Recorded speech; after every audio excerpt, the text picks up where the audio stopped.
kulanti wanaagsan daawadayaal ku soo dhawaada shabakada Al-Carabiya ee ka faaloota arrimaha bulshada. Toddobaadkan waxaa marti inoogu ah Fartuun Birima oo wareysi gaar ah aynu kula yeelanay magaalada Nairobi. Wareysi gaar ah ayay bixisay oo shabakada ay siisay si gaar ah waxa uu xabaarsan yahay arrimo kala duwan oo ku aadan arrimaha jacaylka iyo bulshada.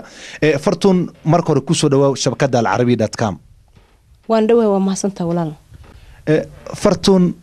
ugu horeyntii fanaan ayaa tahay عانا يتهي رق بدن أيها كوم مشغولة ها جركا هدي أهان لايد هدي أهان لايد قروح هذا هدي أهان لايد دبع هذا هذا بقى نينك أتحولون هاي سؤال اللي هاي نلوش اللي هو ذاك ما حد كحولون لايد قاب كي يتكحولون لايد أنا جو إن وحن كحولون لها أما أن كحشة أنا وحن فيريا نينك رجع دن مديسة دبع عديسة bulshada la dhaqankeeda sida uu ka yahay iyo sidoo aniga ila dhaqmo taas ayaan ragga aan ku qiimeeyaa raganimadiisa ayaan ku qiimeeyaa oo astaan kale oo gaar ah aan dhirirka hab dhismeedka jirka qurux ma jirta inaad ku xulan lahayd walaa naf walba wax qurxoon way jeceshahay balse aniga color ima kala laha blue white cadaan madow waxba ima sameynaysa qofka bini aadanka sidoo aniga iiga sameeysto jacaylka ayaan ku qiimeeyaa rag ayaa kugu mashquulsan oo mashquulku waxaan ula jeedaa si gaar ay kaaga helaan qaarkood jacayl rasmi ay ku hayaan oo ay garan laayihiin meel ay ku soo mariyaan ugu dambeyntii ragga sidee ku aamintaa boqolaal ay kula soo xiriirta hadii noqon lahayd aaladaha xiriirka internetka hadii noqon lahayd live ama telefonka maxaad ku aaminaysaa ragga maxaad ku xulan lahayd ku aaminaysaa horta marka ugu horeysa anigu ruux bini aadan ama rag ha noqdo ama dumar ha noqdo horta maba aaminaba anigu waxaan aaminaa ilaahay ayaan aaminsanahay midda ku xigtaa qofka waxaan aaminaada oo la dhaqan kana aan iskugu imaan karnaa markaan qofka aan arko yacni life ahaan aan iskaga hor imaano oo is hor fariisano sida uu igula dhaqmo iyo sida aan ka arko baan anigu maarta ku qiimeyn karaa ayna ila tahay inaan ku qiimeyn doono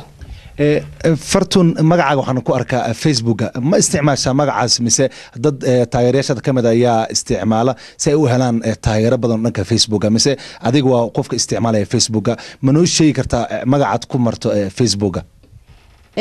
وما سنت أبو أنا فيسبوك واستعماله personally لكن وحال أوجاته أمان أوجادي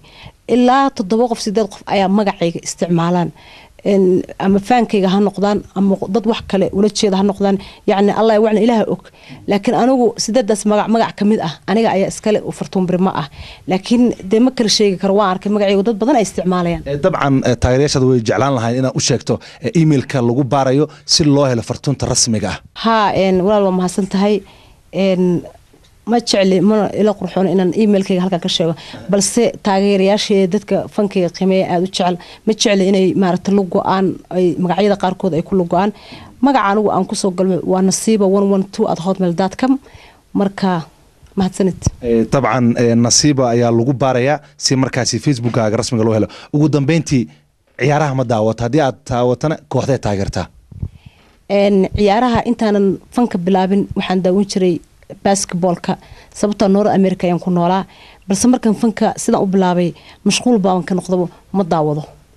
Fartuun qiyaanada ragga iyo dumarka yaad saaraysa ma wax jaceelka qiyaanada ku sameeyay ma ragga mise waa dumarka labadaba wax waa qiyaamaan baan aaminsanahay laakiin aniga xaqiiqo hadii la weydiiyo anigu marba dumarka la jira waxa la aaminsanahay raggu aad qiyaam badan aad uma hasantahay Fartuun Axmed Sahal Fartuun Birima ayay ahayd oo si gaar ah ugu waramaysay shabakada arrimaha bulshada ee alcarabiya.com kulan dambe fi amaan illah